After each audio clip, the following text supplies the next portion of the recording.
All right, good morning, folks. Today is August 16th, 2024. This is Coffee with Community Services, Alta California Regional Center's weekly service provider meeting. My name is John Decker, the Director of Community Services. We'll introduce staff and then we will get into our agenda. So I see our Herman Kothi on this morning. Good morning, Herman. Our trading manager is on. I see from Community Services, I see Christine on. Good morning, Christine Hobbs. And I see Tom and Alejandra. And from Client Services, I see Dana. Good morning. And I see Carly. And if your emails are getting bounced back from Carly, please call her. She has a phone number as well. Some of you have it in your old emails, but she's having email issues, and I know a lot of you work with her. So please reach out to her. Dee Dee is on. Good morning, Dee Dee. And also, we have our Director of Intake and Clinical Services, Camelia, on this morning. Good morning. And from Community Services, I see Damien and Denise on, and our manager, Helen, is on, as well as our manager, Michelle. And I see Beverly and Ethan and Jaslyn this morning, too, and Rihanna there as well. Let's see. I see Michael on this morning. Good morning. And Jason and Jessica and Courtney and my assistant Zach is on, and I see Yvette on. Good morning, Yvette. And Elena is on from Client Services. Good morning. And Veronica from our Woodland office. Good to see you. Our manager Scott is on, and of course, our emergency coordinator Hubert is here because if not, what do we do in our emergencies if we don't have Hubert around? He's been active and busy. He was even out there at the EI vendor fair, which was pretty awesome to see so many staff and service providers there. Maybe we'll get an update from Helen or Jaslyn or Adriana about that. For our agenda for today, we're going to go to our sign of the week. We're going to have an update from Jason about coordinated family supports. We're going to have an update about the DSP stipend, and I believe we have an upcoming opportunity for training at our office to talk about. No, DDS, papers. one second, please. DDS released their newsletter, and so we're going to go over DDS's first newsletter called DDS Bridges. Sounds somewhat like Alta Connections, but that's all right. And we are going to talk about our EI vendor fair. We, I think, may get an update, Scott. We'll find out about the HCBS evaluators meeting. Oh, look at that. I saw thumbs up from Scott. Very good.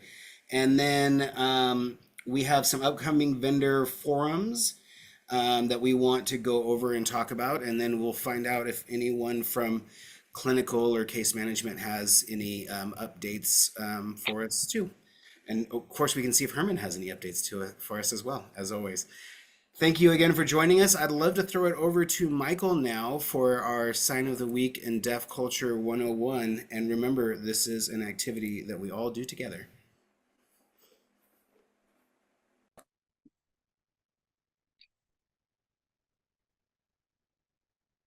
All right. Hello. Everyone can see me all right? Got thumbs up?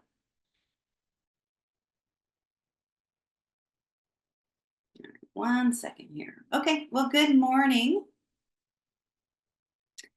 Today's sign of the week is actually 3 signs.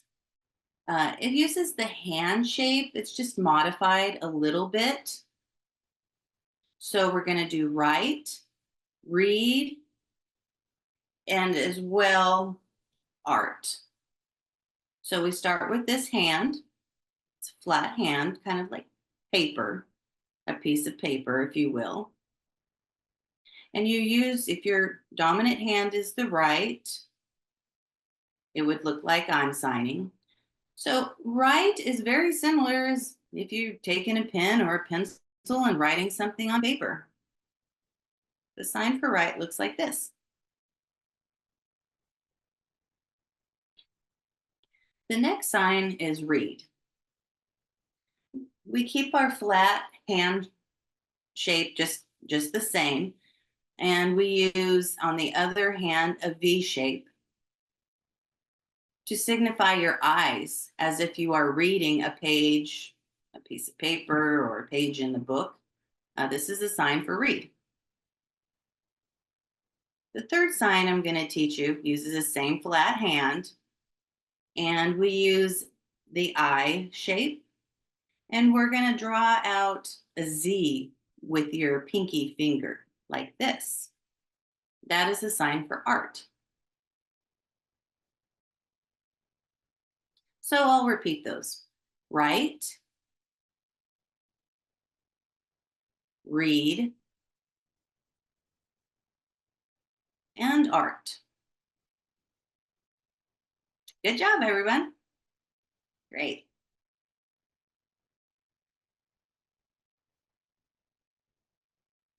Anyone who is curious and wants to learn some more like specific signs, send them on my way.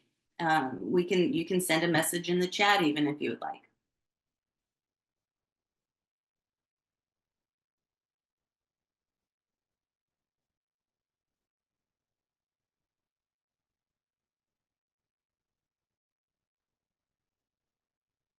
So moving on to Deaf Culture 101.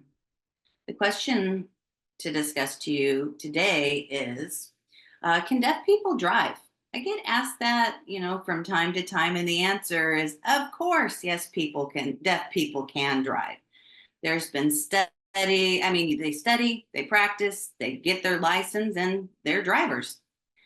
Uh, you know, Deaf people have eyes, like a hawk. And people will say, well, how can you drive if you can't hear? You can't hear horns, you can't hear sirens, and shouldn't that be concerning? But no, like I said, we've got those eagle eyes. Um, some people choose to have panoramic mirrors set up in their car to make it easy to see what's going on around them.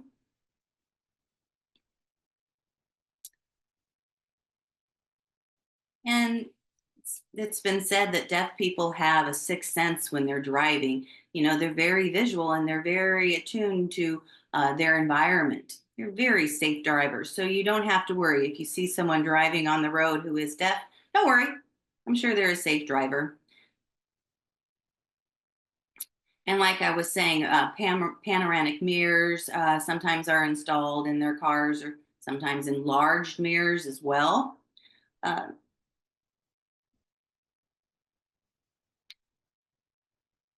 I think about it, and hearing people are so concerned, oh, how can you drive if you can't hear? But I turn it around and say, well, how often are you driving where you're listening to your favorite podcast or listening to music and you're not really listening to what's going on in the environment around you? You're listening to what's going on in the car. So that's pretty much it for today. Thank you, guys. Excellent. Thank you, Michael, very much, as always.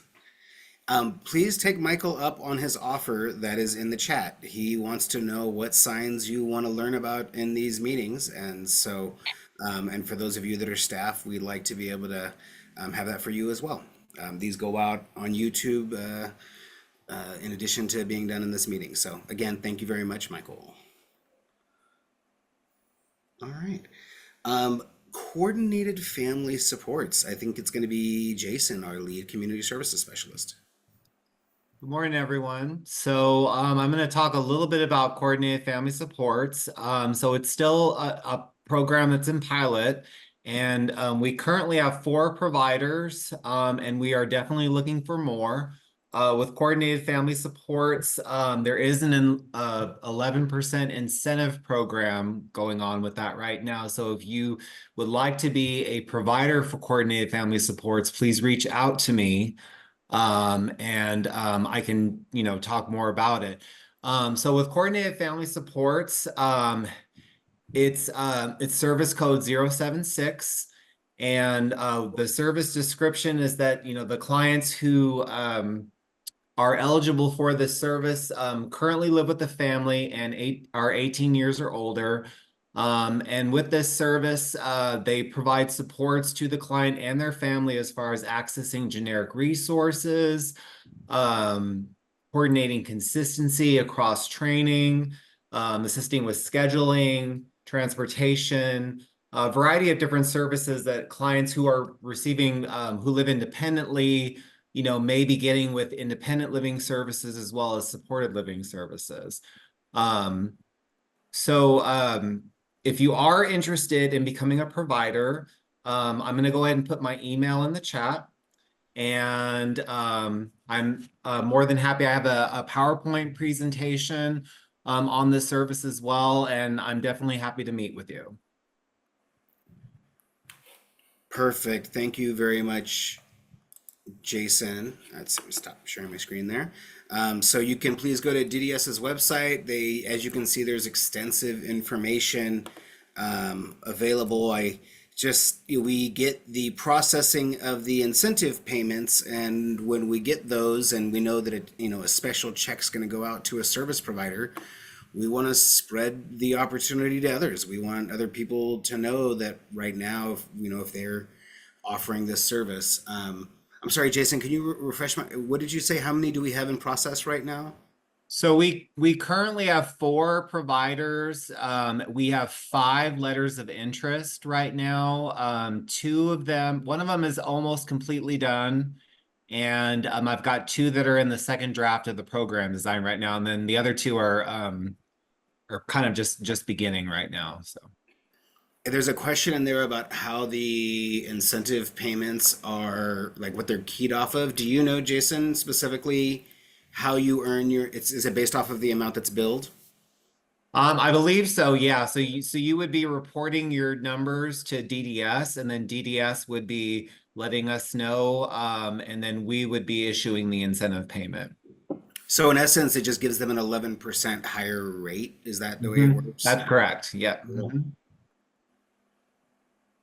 All right. Well, again, Jason's not busy enough, folks. He's only got 5 letters of interest on his desk, and he needs more. So if anyone else is interested in doing this service, Jason's looking for full coverage of our catchment area. He's looking for languages for all of our clients. It's really tough to do these types of in-home supports if you don't understand the language and culture of the people that you're trying to support, especially as we're trying to figure out ways to bridge gaps in our service systems. So those I know are our big priorities. And so if we have providers that are interested and willing to do that, please don't hesitate to reach out. And there is no deadline right now for the 11% incentive currently.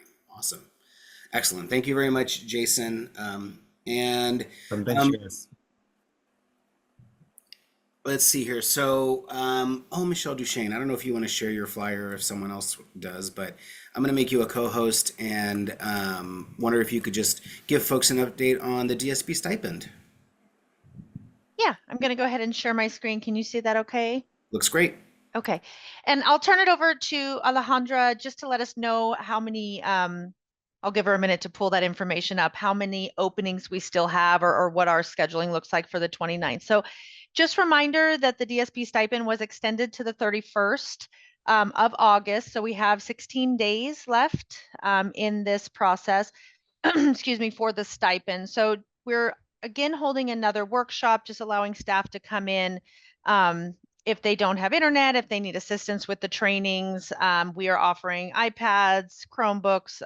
We do have some headphones for our Chromebooks, but we do ask that staff bring wireless headphones and their vendor number to these workshops. So if you guys go ahead and want to email the DSP stipend, if you're interested in signing up for one of these blocks right here, August 29th, 10 to noon, noon to 2, or 2 to 4.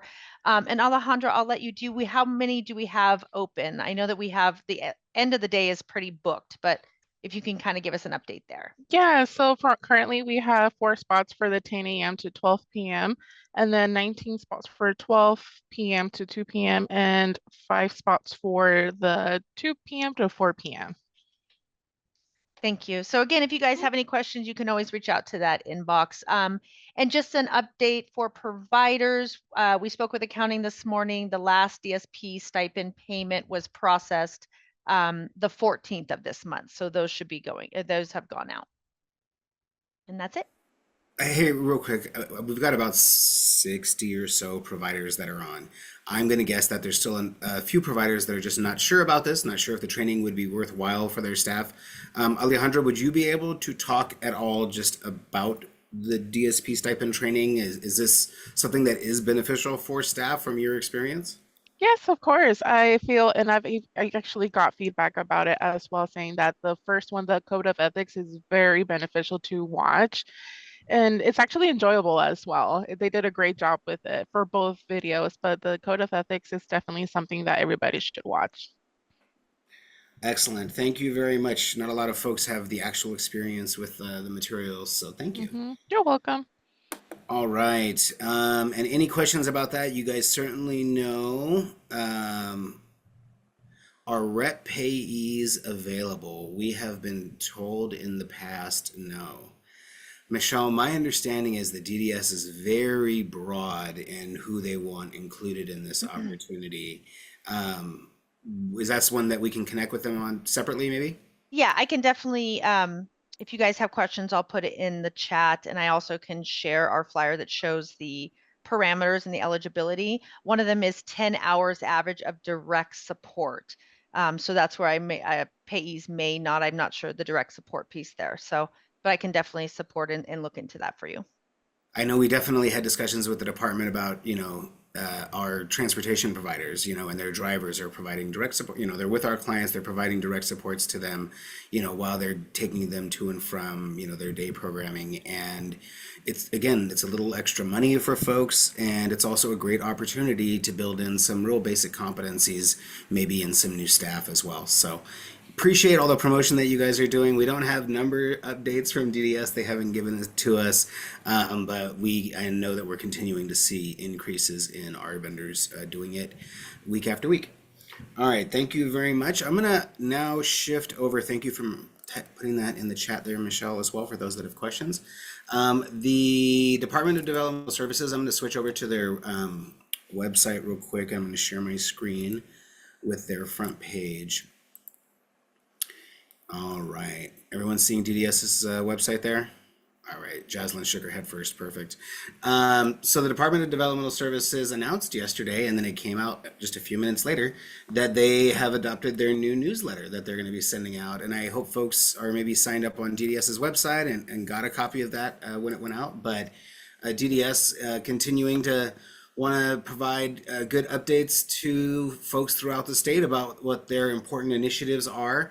So if you go to DDS's website, front page, you can see right there where you can submit your information, and this gets you on the Public Information Officer's mailing list. That's who it comes from DDS, and so make sure we get a lot of spam filter issues going on nowadays as we try to deal with all the challenges that we have with the phishing and things like that. And so just check and make sure your DDS emails come, because sometimes mailing lists can end up getting, cut off. But in there, the newsletter is a digital newsletter, and it has a number of stories in it. And in this their first edition, they're talking about the development of their autism services branch, talking about how they're utilizing data for the future of developmental services. Again, article on celebrating Disability Pride Month. Lots of great information in there. A message from the director.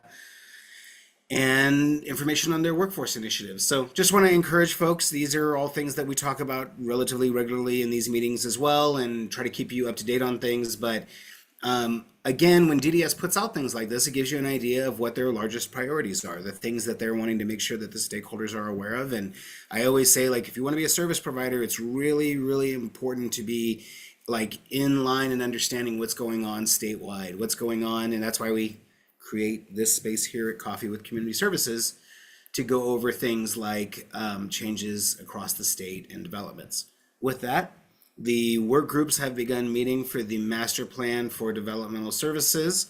I did see Jay Colvard on one of the lists, so I know we have at least one of our service providers. That's Jay is the CEO of the STEP agency, so did see that he was on there for one of the master plan groups. So wanted to share that on DDS's website, so recommend that you look at that information. I know we previously shared with folks, but I know not everyone attends these meetings and not everyone watches the recordings on YouTube. So we shared previously about the service provider directory, and the work that is going towards rate reform.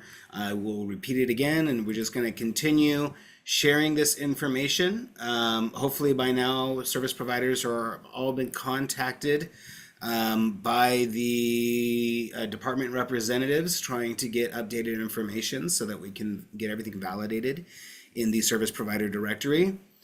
During our last meeting, I shared that the department has released rate reform updates, and in the rate reform updates, they have indicated in writing that the requirement for the 10% of the final implementation of the rate study is participation in this provider directory and having that done by October 31st. So I know that was a question that came up, I believe, at our provider advisory committee meeting, and it came up in this meeting. And so to verify, that's what the department has shared with us, that that is the only requirement for the 10%.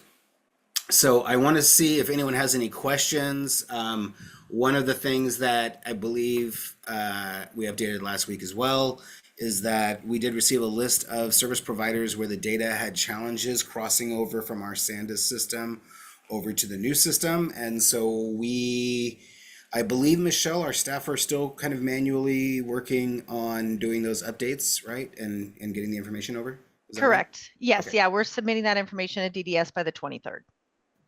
Okay, by the 23rd.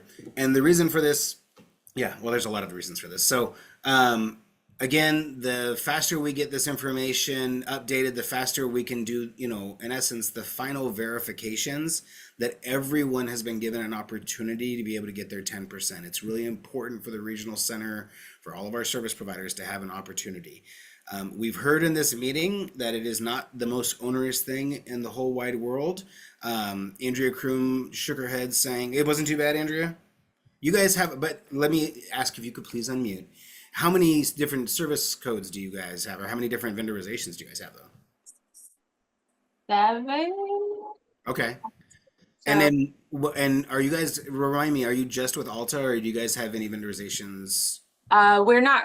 Oh, you know what? We do have some courtesy vendorizations, but we're not currently utilizing those. So we are just with Alta. But it was just the survey was really simple. If you have more than 5 vendor numbers, you click that. They called me twice for something I missed, and then there is an Excel sheet where you put in your vendor numbers and you send that off and email that. And it was You not. got a real person that called you for I clarification? had a real person call me 2 times a couple weeks ago. Yeah. That And is I've had awesome. responses from the emails that I have emailed, because I got a little confused on my own self, but that was me being dumb and not it being hard. So, and if and I got actual responses from people as well. So it's been Oh, this was what we were hoping for. We were hoping that this would be a process that was supportive for you as service providers, because we recognize that there's going to be a lot of service providers that are going to need some support, the ones that maybe haven't been responsive yet.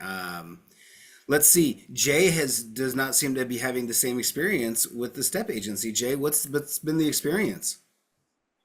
They've lost us multiple times, so we've been trying to get a hold of them. We haven't been able to reach anybody, so we've been on hold, leaving messages, trying to get through. Voicemails are full and emails are not responded to. So if you talk to somebody, send me the name so that maybe we can just. and that I've gotten responses from the email address too, the generic email address a few times, because I've kind of bombarded them with a few things at once. But Our CFO is set like literally 2 days sitting on hold trying to get through multiple times because of the multiple vendor numbers seems to be the problem.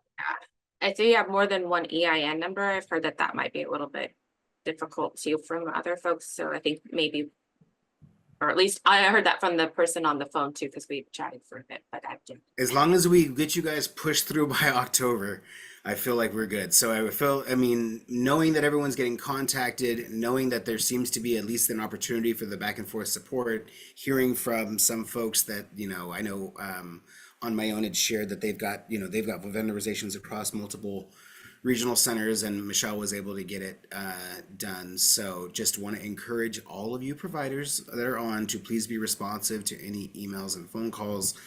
Let's make sure that everyone gets access to that last 10%. I feel like The more you can do that, it will be easier also on all our community services specialists, because I have a feeling they're going to be the ones that are going to be involved towards the end, connecting with their providers and making sure that we don't miss out opportunities for anyone. Let's see.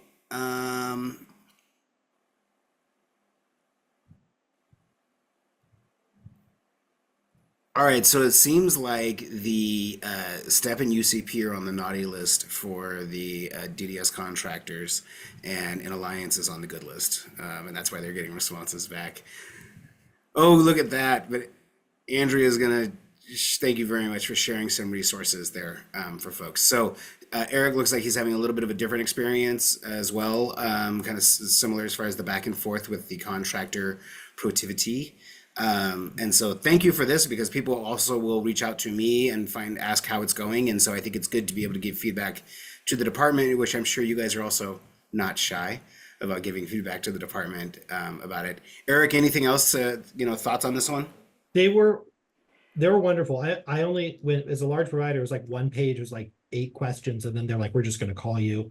They called me back like 5 days later, very nice, then called me a couple more times, but they said that they were going to send the Excel workbook, and that we'll just, so I haven't seen it. So when she called me the second time, she says, hey, I just talked to them, they're way behind. So for I can us, share that with you, Eric, if you would like. I have the workbook. I assumed they were going to send me not a blank workbook, but They send you a blank workbook that you need to. Oh, do they? Well, then Yeah. I don't know why it's anyway. So I've had a positive experience with them, but we're still just sort of in limbo waiting. And so I'll wait and see how easy it is to complete the process. But if you are also waiting, I've heard they're backed up, and that's what she called me back and said, hey, we're just backed up there. That team is backed up. It'll be a week or two before they can get to you. And I said, okay, just don't worry about it. You're fine. Perfect. Any other questions from folks or anything? You've obviously got a lot of folks here that have already participated in it and have some knowledge, and we've got information in the chat for people. We do not want any providers missing out on this. So again, we'll continue to discuss it and making sure at least all of you are in the loop. And then as we have our vendor forums, as you know, with every vendor forum that we have, we're going to be talking about this with our providers, making sure that they are in the loop about the updates. Let me see anything else. Let's see. Nothing per se I'm interested in covering further on DDS's website. I will continue to provide an update that we are awaiting the directives for the rate study implementation. Last week we laid out, in essence, what we've been laying out, that there are multiple pieces of communication that we need from the department to continue to move forward with the rate study implementation. Included in those things that we are needed is an overall directive that is going to be sharing with us, all of how we're going to be implementing the rate study. Then there will be specific directives based off of different service codes as well, that is going to be talking about what the new rates are going to be for those service codes. There may be changes in service code descriptions. There's things like, that kind of describe what a rate crosswalk looks like. That is what we need as well to come out from the department. And then additionally, and our staff are waiting on it, we are waiting on the next round of what we call the workbooks coming.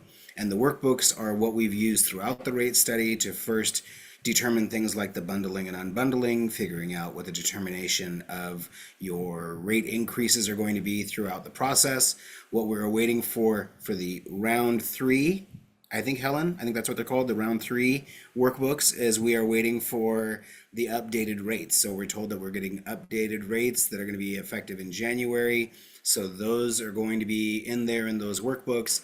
And then we believe the finalized, what we've called the crosswalk information, meaning if I started off at service code 048 as a early intensive behavioral therapy service or early autism treatment service, then those rates would crosswalk over to the different specialties that fill that. Yep. That's correct, Jen. The different 600 service codes. So Yes. the 048 is being unbundled from the 048 to the different, like 612, like the BCBA and then BCABA, and also the behavior technician. So we'll be doing that And then, we'll be doing the determinations for the rate calculations for the final implementation. But we can't do that until we have the guidance, which we believe will be coming when the department finishes it. Eric, yeah. There was a question brought up in the provider discussion group about the sick leave requests workbooks that were completed. So you could complete a workbook to get your sick leave adjustment for the sick leave bill. And what I was told by somebody that's working on it at an executive level was that if you haven't received a response on those sick leaves, it's because they really needed to do all these other base calculations related to the rate changes that are really effective in July for January, as far as minimum wage and IRA. They needed to do all of this other catch-up work to know how to properly apply a sick leave rate increase. So if you submitted one of those AB whatever sick leave workbooks and you haven't heard back, I think those projects are tied together. Well, So- then the good news is, guess what? Sick leave rates are coming out this week, folks, because we just got them in. So we just got 2 of them in yesterday, Robin LeMay and I. So yeah, if they're tied with it, and that makes sense, Eric. Yeah, that makes good sense. So hopefully those of you that have submitted those will start seeing those approvals coming in to our accounting department. As I said, I got 2 yesterday. All right. Anything else related to the rate study, or again, as soon as we get the directives, we'll send them out to folks. And still question out there. I know I just keep updating because we have a lot of transportation providers that log into this, but there is still the outstanding question, which is how is the new mileage rate being calculated specifically in the Burns and Associate rate study updated rate calculations? We only have currently in writing the per trip rate that was developed through the rate reform workbooks that we've had for a few years now. And so we're still awaiting that information, and I'm hoping that gets released hopefully concurrently with the directive for transportation as well. Yeah, Eric? All I can say on that is that we have been at least notified that there is a transportation group reconvening to discuss. So, oh, good. We did get that. I've been yelling for that for a while, and they've ignored it. So, don't have anything to share. I don't have any preliminary information, but at least they've reached out to, I'm not sure who, but we were one of the agencies that they reached out to ask if we could participate in like a preview work group. I'm hoping to provide technical assistance, so I'm assuming it'll be before it's released. So at least there's some movement is all I can share on that.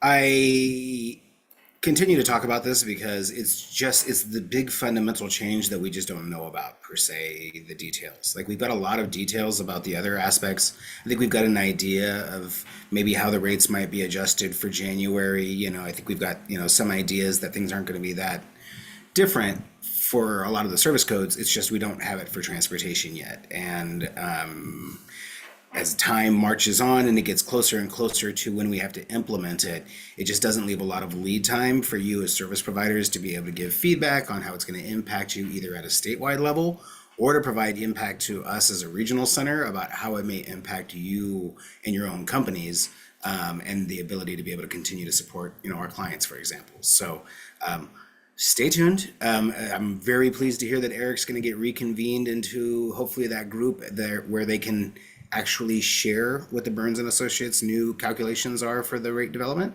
And then we figure out what it's actually going to be, what the new mileage rates they're planning on providing to our service providers. All right. We had a vendor fair, and it was pretty awesome. I had an opportunity to go down there. Let's see, who do we have on right now? I know we have Jaslyn on, and I don't think we have Adriana on, do we? And she did like so much work to get that thing going. Jaslyn, would you be willing to talk about it at all? Sure, yeah. Can you hear me okay? Perfectly. Okay. So we had a vendor fair this past Wednesday for early intervention. We had some speech language pathologists and some playgroup vendors. Overall, I think we had about 17 vendors. It's really nice for us as staff to get to know the vendors as well as the vendors to get to know each other and see what else is out there. And I think it's been a while since they've had an early intervention vendor fair, so we're hoping to do that more often. Yeah, it was great. I appreciate all the hard work. I appreciate the service providers that came in and set up their booths, and I appreciate all of you service providers that listened to me talk about our need for psychologists for intake and taking our RFP that I handed out to all of you. We hope that you'll take advantage of that and share with your contacts, anyone that may be interested in working with our regional center to do that. And so appreciate getting to meet everyone and hand those out. And again, I can't say enough for about staff and all the work that they did to get it set up to be able to create it. And appreciate all of our staff that came down to meet our vendors, and apparently people did not take enough pens, so we got to remember next time to make sure that we get everyone to grab all the pens. No one wants to take those back to their offices. So, all right, and we are Helen. We've got another one coming up, right? Yes, and I'm going to let Beverly talk Okay, about. Beverly, I'm going to share my screen then to our events calendar, and you can tell me what's going on.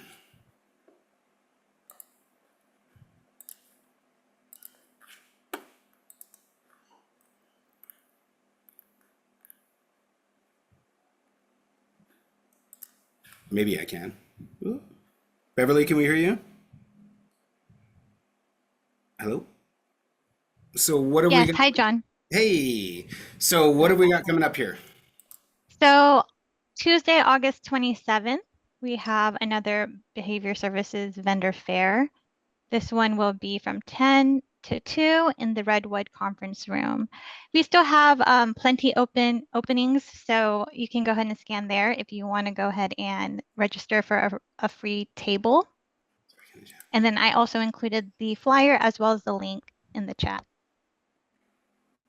That is perfect. Any questions about that? Again, we love to have opportunities to be able to bring you as service providers in so that you can meet our, client, or, excuse me, meet our staff, our management, get to interact with your community services specialists. So thank you, Beverly, for the work in putting this one together. And thank you. I love the colorful and creative flyers that people do for these events. So thank you for putting that in the chat as well.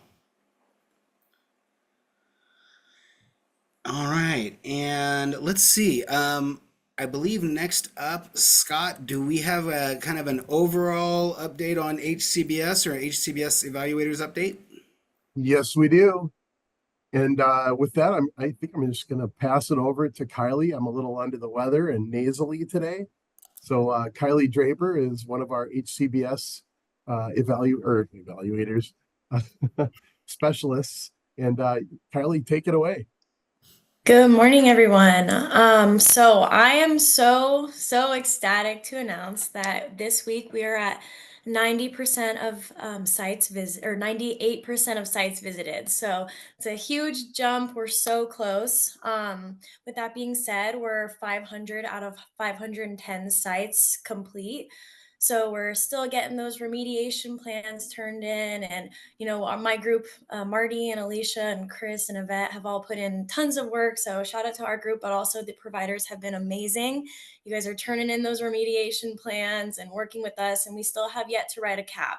So big shout out to all of the providers for working with us. It's been amazing. So by next Friday on coffee, we should be at 100%. So be expecting that. It's gonna be really exciting. Some updates from the meeting that we had. So they are kind of working on a new evaluation tool. I know we've previously said that.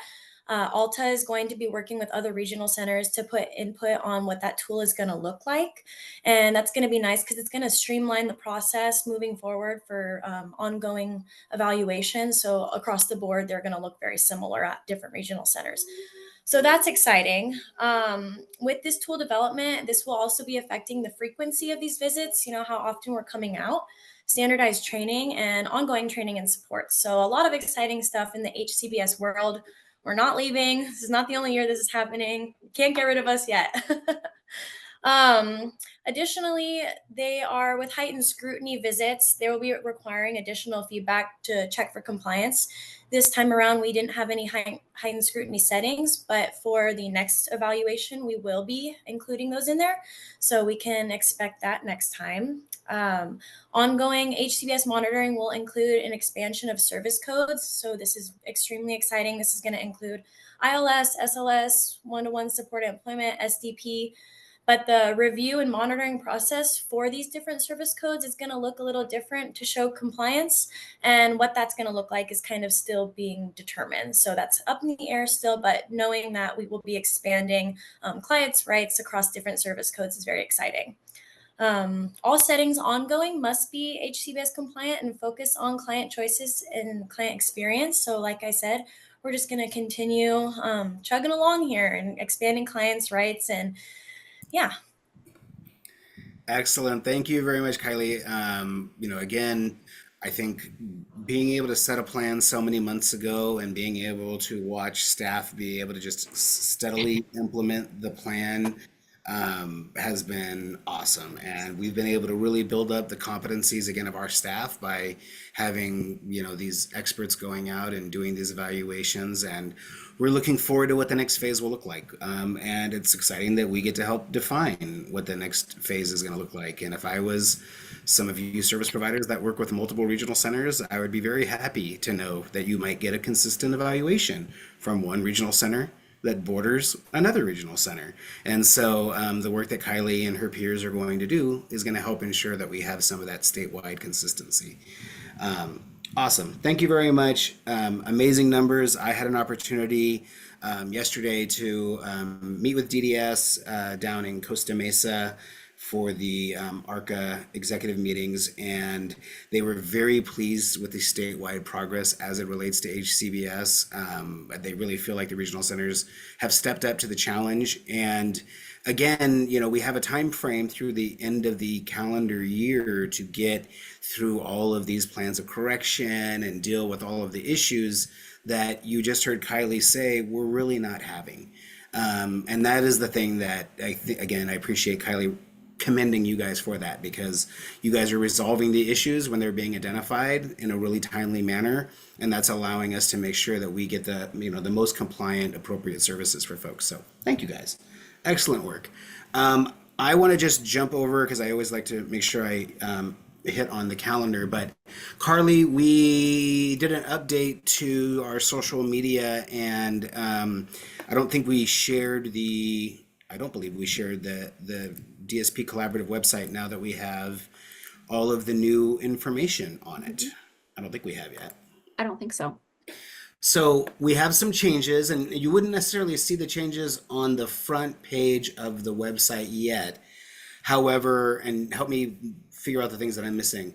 The important thing to know about this version of the website, though it may look the same, the database has been significantly strengthened. There is significantly more depth of accessibility and stability that we have through the changeover that we did, while still creating an overlay that looks similar and without requiring at the time any changes for our service providers.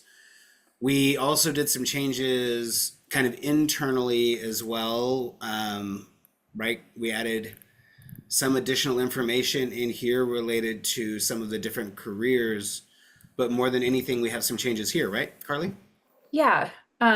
So we kind of just streamlined our news and events page so it looks a little bit better. So you can kind of see here, if you click on one of the flyers, it takes you to this page here, whereas before it was kind of just one long line that you had to scroll all the way down. So it's just a bit more easily accessible. And then I don't know if we really changed anything on this. No, I think we haven't updated that about. This is the big change, is the DSP stories. Yeah, the big change is the DSP stories.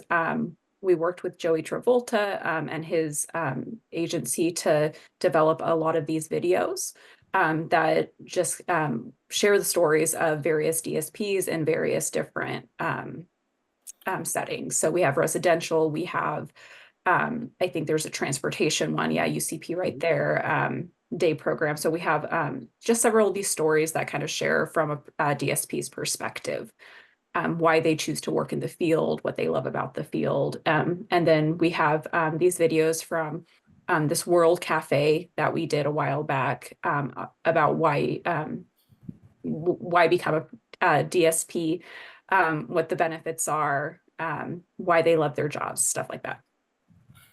Yes, hours of Lori Benalis and I sitting at this table with a camera at the back of our heads as background people.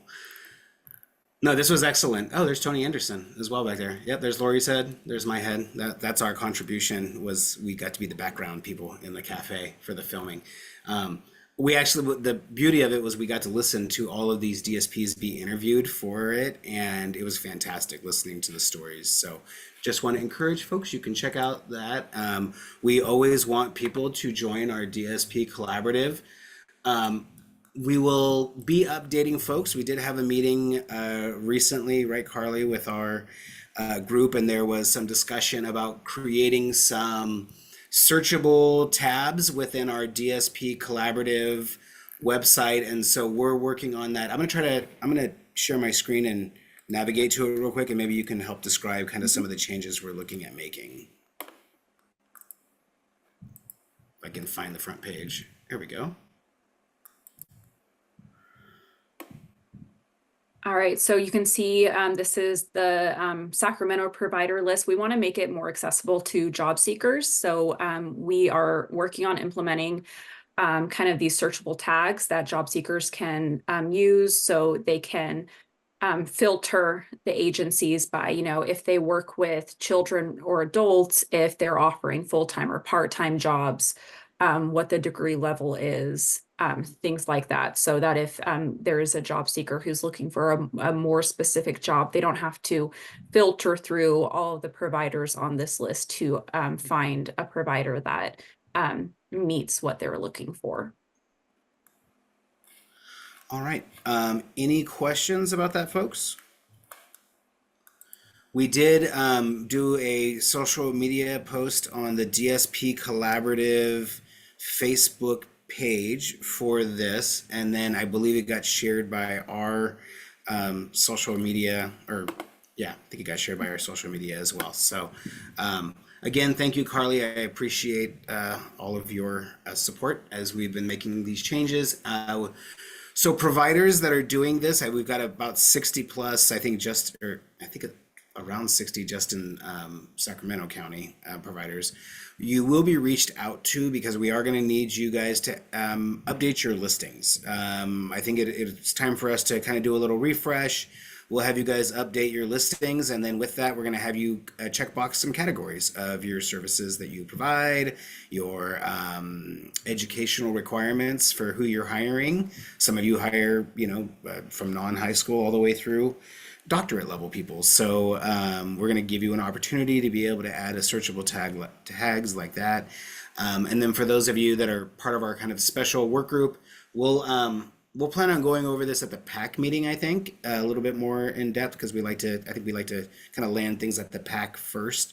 And so once we get it kind of drafted, Carly, maybe we can come back to the PAC for some final feedback before we finalize the contract stuff with Marketing Works. So okay.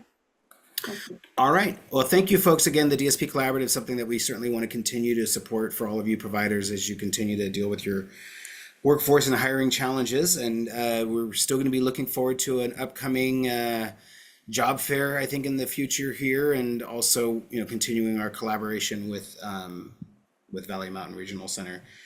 I don't know if we have a date or time yet nailed down, Carly, do we? No, I have a meeting with the Folsom Cordova One Stop next week that I'm hoping we can nail down a date then. And then hopefully by next Friday or the week after, I'll be able to share that date with everyone. Cool. We're trying to get these events all throughout our catchment area. You guys, showed up and made it worthwhile to do it up in Yuba City. And so we want to offer now another one back down in this area for folks.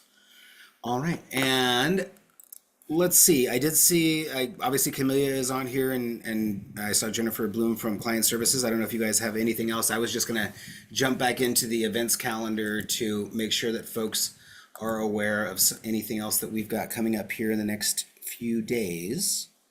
I do have a quick announcement, John. Yes, and please, I didn't see it on our calendar. I don't know that we would have it on, but it is DDS is hosting an EBSH Enhanced Behavioral Support Home and CCH Community Crisis Home Provider Workshop next week Oh, very good. on the 22nd. I believe that's Thursday. And it's about information provided about the rights of individuals who reside in those settings. And they are doing it in collaboration with the Office of Clients' Rights Advocacy. One of the staff attorneys will be presenting, Jens Sorensen. If you're interested in attending, there is a link to register, and I can put that in the chat. You have to register. And just real quickly, that is intended for existing EBSH and CCH providers only. Correct. So correct. If And you staff. are interested in becoming one of those providers, please feel free to reach out to Jordan Eller and her staff. But yes, we have some of you on, so please, if you are a staff or for the EBSH CCHs, check out the chat. There's going to be a link in there. Yes, that's all I had. Thank you. Thank you. And oh, there it is. And also Carly has put in there, if anyone has a yeah, why don't you explain that real quickly, Carly? Sorry. Okay, yeah. So we are looking at doing a few series of videos following some DSPs through their just daily activities. We really want to create social media pages that people want to come back to and feel drawn to. So right now we're looking at identifying some DSPs that would be interested in participating in this. So it would, I don't think much would be required, just someone who is would be committed to being on camera and being highlighted on our social media pages, perhaps once a week or so. So if you have anyone in your agency that would be interested in participating in this, please reach out to dspcollaborative@altaregional.org. This is a great opportunity to advertise for your company, folks. Please take advantage of this and share your stories and your successes. And thank you very much for that, Carly. And if you don't mind me adding, John, we will also be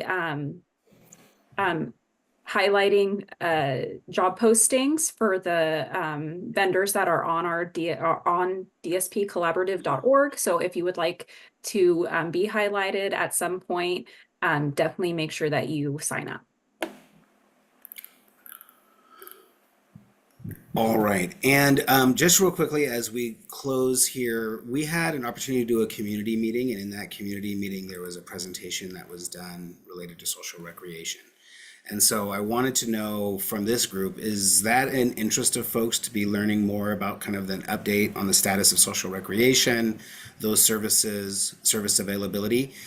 Let me see in the chat. If I can get folks in the chat that have an interest, I want to look at adding that onto the agenda. If it's not an interest of folks and they're not interested in learning an update on social recreation and what we're authorizing and funding, then we won't do it. But this is my way of making sure that everyone's awake and participating at 11:55 a.m. So if folks are interested in it, we can certainly look at doing that. I know that they did a great job with the presentation materials. And so Jennifer, maybe we can get together and have a discussion about figuring out a time where we can maybe look at presenting those same materials here.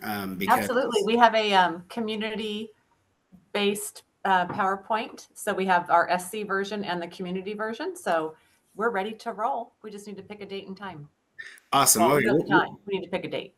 We'll figure it out. We've got some time slots available where I'm speaking at conferences and things. And so we'll work it out as well.